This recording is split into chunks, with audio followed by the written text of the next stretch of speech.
Vin nature. Écoute, vin nature, c'est aussi un joli mot. Je ne produis pas de vin nature.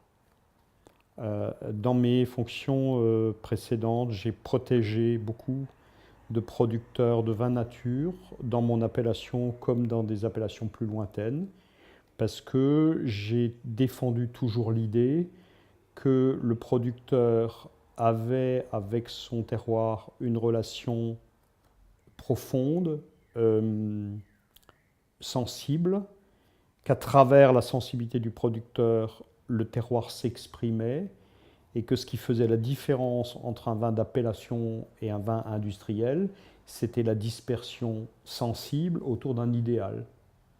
Et donc j'ai essayé de protéger les gens qui ne pensaient pas comme moi, les gens qui ne faisaient pas comme moi, parce que je leur reconnaissais la possibilité et la grandeur d'exprimer le terroir avec d'autres ressources que les miennes.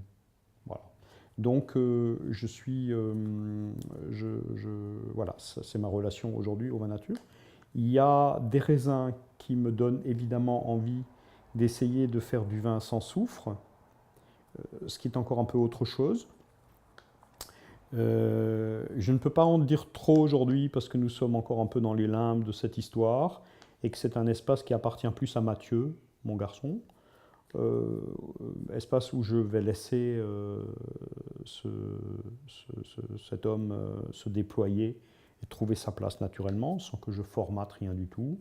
Mais je pense que nous produirons, sans doute, dans le futur, dans un autre espace que Marcel Dice, des vins qui seront nature, qui seront peut-être des vins d'un cycle de consommation plus rapide, parce que ce qui est la marque du domaine, dont on n'a pas parlé encore ensemble du tout, c'est la dimension de garde. Moi, j'ai, depuis le premier jour, il y a 40 ans, revendiqué que je voulais faire des vins de garde.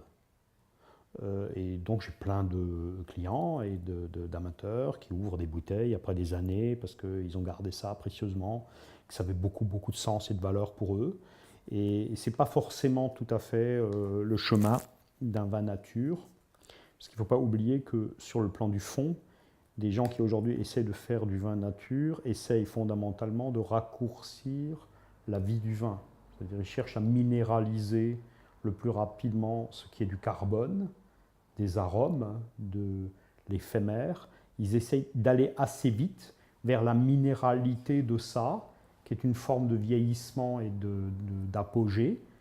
Et par leur technologie, ils cherchent à accélérer.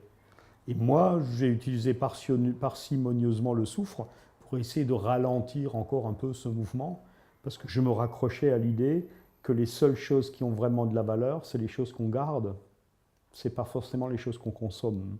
Voilà, donc je suis peut-être un vieux de la vieille, un ancien indécrottable. Je me dis que nos sociétés de consommation sont surtout des sociétés de l'autodestruction et de l'autoconsommation, que la plupart des choses autour de nous sont jetables. Et j'avais le rêve de produire des choses, y compris avec un petit peu de soufre, pour durer. Voilà. Mais c'est vrai que nature est une chose qui m'interpelle et qui m'intéresse.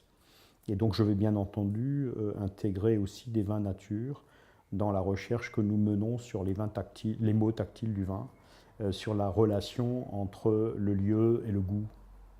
Voilà, pour vérifier qu'ils sont au moins aussi fidèles que les autres, peut-être sont-ils plus fidèles que les autres, et qu'ils expriment leur terroir tactilement encore plus évidemment que les autres.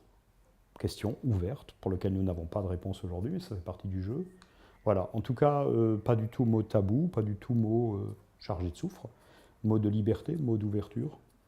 Je suis assez fier d'avoir eu à la première minute cette posture-là, que me reconnaissent plein de gens, alors que par ailleurs, je suis un vieux con.